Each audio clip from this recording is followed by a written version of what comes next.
Bonjour tout le monde. Bah écoutez, excusez-moi, on est un petit peu en contre-jour, mais bon, on va faire la vidéo quand même. Alors aujourd'hui, grand sujet et grand débat.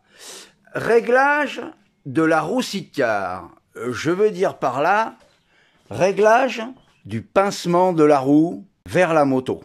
Il y a eu énormément de choses décrites et de dites là-dessus. Sur les side-cars de tourisme, il y a une méthode, et sur les side-cars de course, pour moi, il y en a une autre. Donc, je vais vous expliquer comment je procède déjà pour faire mon calcul de pincement. Et puis ensuite, je vais vous expliquer pourquoi je ne fais pas comme tout le monde. Alors, tout d'abord, j'ai remis l'engin sur le marbre. J'ai commencé par faire un trait, ici sur le marbre, qui va de devant la roue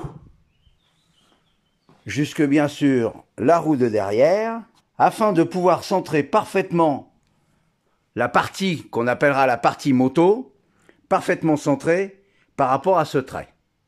Ça, c'est le premier point. Ensuite, ma roue de side-car, qui est réglable en pincement ou en ouverture, grâce à des vis que vous pouvez voir ici. Je vais tout d'abord, dans un premier temps, positionner cette roue parfaitement parallèle à ce qu'on pourrait appeler la partie moto.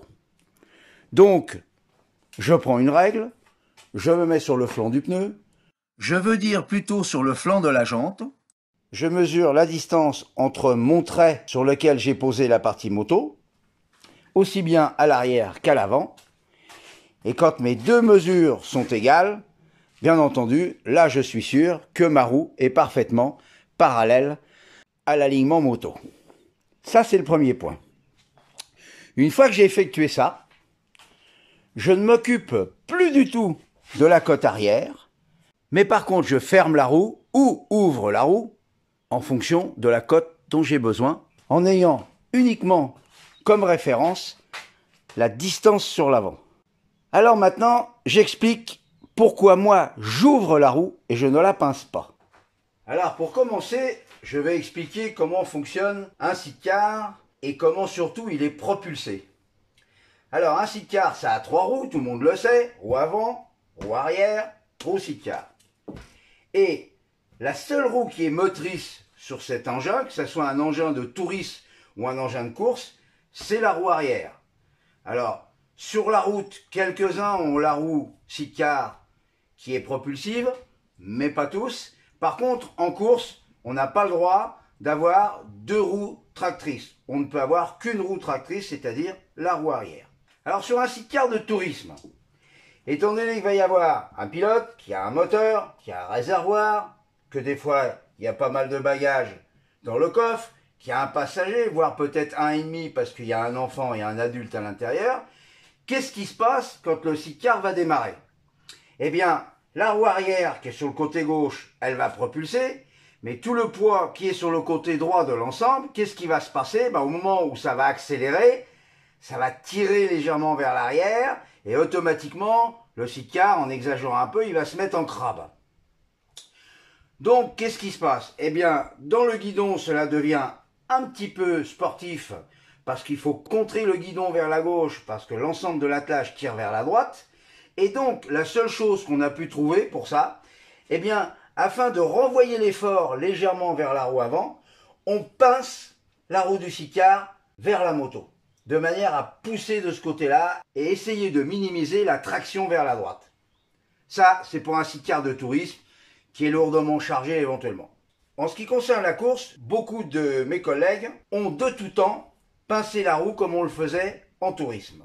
Un jour, pas fait comme les autres, et je l'ai déjà raconté plusieurs fois, lors d'une course de côte, nous avons tapé une botte de paille sur le côté droit de l'ensemble, ce qui a tapé l'aile et ce qui a tapé dans la roue du side-car. Et bien sûr d'en tordre son axe. Cela a eu pour effet d'ouvrir la roue vers l'extérieur. Dans la foulée, nous allons nous entraîner à Magny-Cours et on trouve que le châssis va nettement mieux.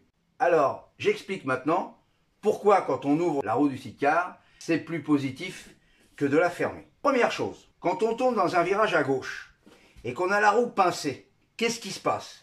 Eh bien la roue, en exagérant un peu, elle a tendance à aller enfourner par le dessous. Donc c'est pas bon, parce que ça soulage malheureusement l'effort que la roue arrière tente d'avoir pour essayer de propulser tout l'ensemble. Alors que quand on ouvre la roue, qu'est-ce qui se passe? Eh bien, si j'ouvre la roue du sitcar, le sitcar va légèrement embarquer vers la droite. Alors, il n'est pas question de le mettre à 45 degrés non plus, hein. Automatiquement, on va garder de la propulsion sur l'arrière. Ça, c'est dans les virages à gauche. Maintenant, dans les virages à droite, eh ben, c'est d'autant plus bénéfique. C'est que comme la roue est déjà tournée légèrement à droite, on a moins de mal à engager le début du virage. Au moment où le sitcar va lever, tout va bien se passer puisque la roue ne touche plus le sol. Mais par contre, quand la roue va se reposer en fin de virage, eh bien, automatiquement, on aura moins le contre-coup qui enverra l'attelage vers la gauche et on aura moins la petite sensation dans le guidon qui est très désagréable. Voilà, c'est ma version de la roue ouverte. Elle a fonctionné. Je l'ai essayé sur mon châssis court que je suis en train de remonter, sur mon châssis long, et à chaque fois ça a fonctionné. On n'a pas fait que ça au feeling, on a fait ça aussi au chrono, et on s'est aperçu qu'on avait une amélioration du chrono avec la roue du sitcar ouverte. Bien sûr, ce principe n'est applicable que sur un site de course et absolument pas sur un site de tourisme. Malgré que sur un site de tourisme, certains ont la roue directionnelle. Alors directionnelle à droite, c'est pas idiot. Par contre, directionnelle à gauche, j'ai un doute, ça risque, comme je l'ai déjà expliqué à l'instant, d'enfourner encore un peu plus. Et là, pour moi, c'est pas bon. Merci d'avoir regardé. Salut!